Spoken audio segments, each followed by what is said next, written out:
예, 여러분 안녕하세요. 초롱이네 다육입니다. 예, 여러분 여기는요 열대 우림입니다. 이 머니메이커 금인데 워낙 제가 대품을 사오기도 했지만 아이가 엄청 성장세를 보입니다. 여기 열대 우림처럼. 그래서 굉장히 숲을 이루고 사는 것처럼 아주 감목 형태로 자라거든요. 원줄기 없고 가지가 여러 가지로 이제 이렇게 자라는 형태이기 때문에 하나를 뚝 끊어서 이렇게 심어도 성장을 잘하는 그런 다육이에요. 머니메이커 금이고 이제 이 아이는 이제 분양을 하면 좋을 것 같습니다. 뚝뚝 끊어서. 예, 그리고 이제 여기 보시면 여기는 이제 그 까라솔인데 제가 그 5단 선반 밑에 있다가 보니까 이렇게 꽃이 핀 것처럼 아이들 자구가 몽실몽실 올라옵니다. 그래서 한번 보여드리고 가려고 합니다. 이 아이도 감목 형태로 자라죠.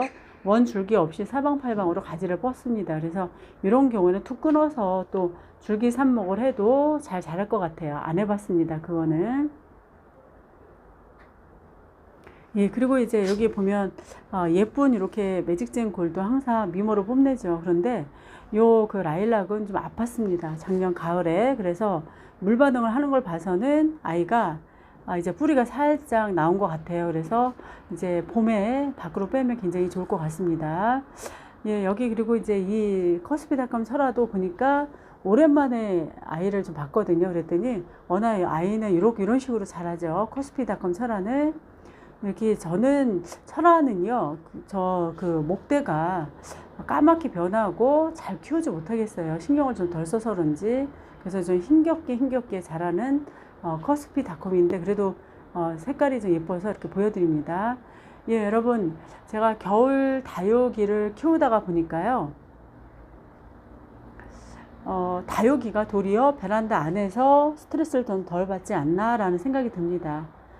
이제 가장 주요한 요인은 건조기후에 사는 다육이라서 아무래도 이제 습도가 없죠. 거의 없고 오늘같이 비가 와서 이제 70%거든요. 습도는 이런 경우라고 하더라도 고온 다습이 아니라서 아이들이 스트레스 받지 않고 도리어 편안해 보이는 건 바로 스트레스가 없기 때문입니다. 그런데 일반 식물들이요 여러 가지 환경적인 스트레스에 의해서 받는 게 굉장히 많다 그럽니다. 그래서 오늘은 아이들 분명히 원인이 있을 거예요. 그래서 그 환경적인 요인에 의한 스트레스는 몇 개가 있는지 그리고 이제 그 구분해서 좀 보면 굉장히 재밌을 거라 생각이 들어서 하나하나 뭐 체크해 가면서 보려고 합니다. 첫 번째는 바로 환경적인 스트레스 요인 중에서 기후적인 요인이 될 수 있을 것 같습니다. 극단적인 온도, 강한 광이 있을 수 있겠죠, 여러분. 햇빛, 특히 이제 여름철엔 이 아이들한테 쥐약이죠. 그래서 우리가 차광막을 해줍니다. 그것뿐만이 아니라 저온도 식물들한테는 굉장한 스트레스라고 합니다. 그리고 눈이나 서리 같은 경우도 기후적인 요인 중에서 스트레스가 될 수 있겠죠. 그리고 눈도 맞춰서 아이들이 냉해 피해나 동해 피해가 있을 수 있고요. 또 온도 변화도 바로 아이들이 스트레스를 받아서 동해 피해가 굉장히 많은 경우가 있었습니다. 특히 다육 같은 경우는. 그래서 기후적인 요인이 있을 수 있을 것 같고요. 그 다음에 이제 두 번째는 생물적 요인이 있을 수 있을 것 같습니다. 바로 이제 어제도 제가 다육을 분갈이를 하려고 했는데 곰팡이가 나왔어요. 뿌리에서. 그것처럼 이제 병균에 의한 생물적 요인이 있을 수 있는데요. 첫 번째, 우리 다육은 깍지벌레가 있을 수 있죠, 여러분. 응애 있고 또 곰팡이 있고 또 뿌리 속에 흰 깍지벌레라는 그런 그 요인이 있을 수 있습니다. 그것뿐만이 아니라 또 해충이 있을 수 있죠. 뭐 노린자라든지 벌레들이 와서 어떤 경우는 사마귀가 와서 갉아먹는 경우도 있다고 해요. 그리고 이제 그것뿐만이 아니라 우리는 뭐 즉박구리가 와서 아이들 쪼아놓는 경우도 있죠. 그래서 아이들이 말은 못하지만 굉장한 스트레스를 많이 받을 거라는 생각이 듭니다.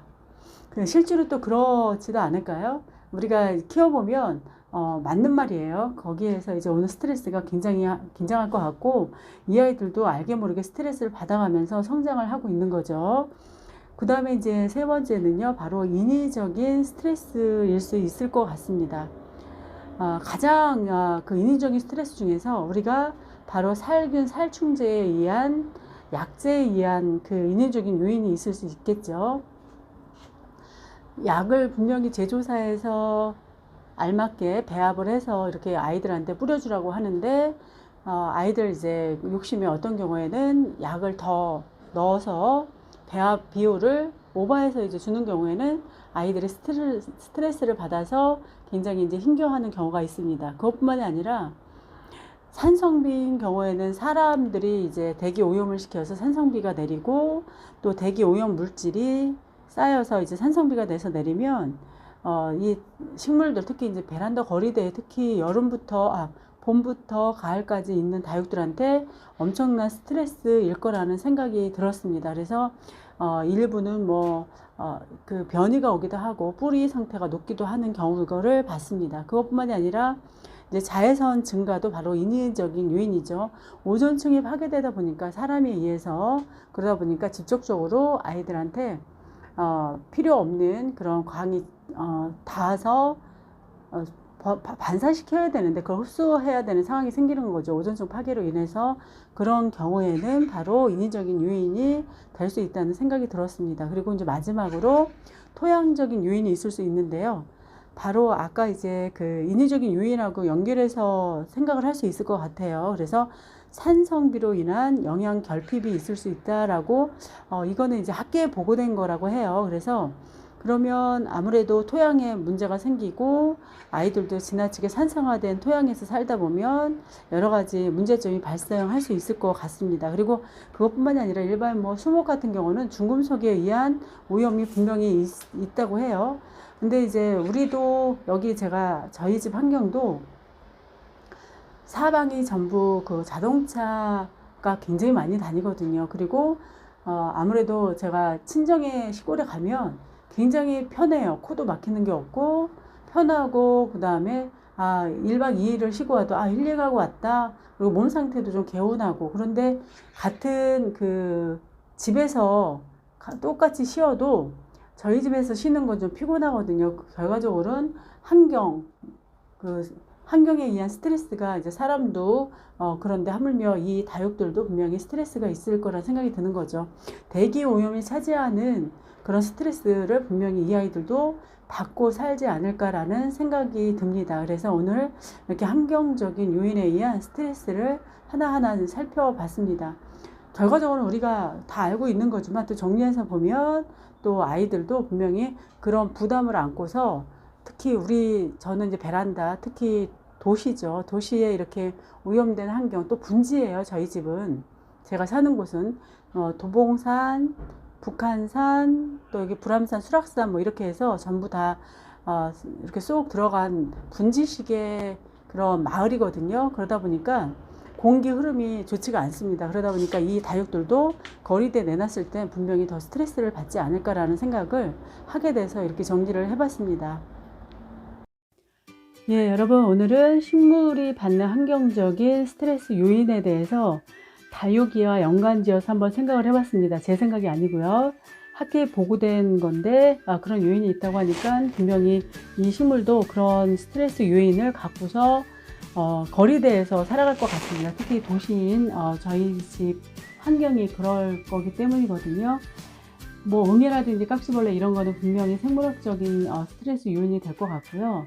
근데 이제 최근에는 우리나라가 이제 열대 우림 지역처럼 가을이 여름화 되어 가고 있죠. 그래서 비도 많이 내리고 스콜식의 그런 영향 때문에 지나치게 산성비의 영향 그런 걸로 뿌리 상태가 안 좋은 건지 아니면 지나친 어떤 때는 50도 이상으로 거리대 온도도 올라가거든요. 그래서 삶아져서 그런 건지 그런 요인에 의해서 분명히 아이들은 스트레스를 많이 받고 사는 거는 알고 있습니다. 그래서 근데 실제로 이제 사실은 어떤 게 주요한 원인이다라고 할 때는 연구를 해야 된다고 하네요. 그래서 거기까지는 깊숙이 들어가면 또 전문가가 되는 거니까 우리는 이제 그런 두루두루 그런 환경적인 스트레스 요인에 의해서 이 아이들도 분명히 살아갈 것이다라고 이제 생각을 하고 있는 거죠.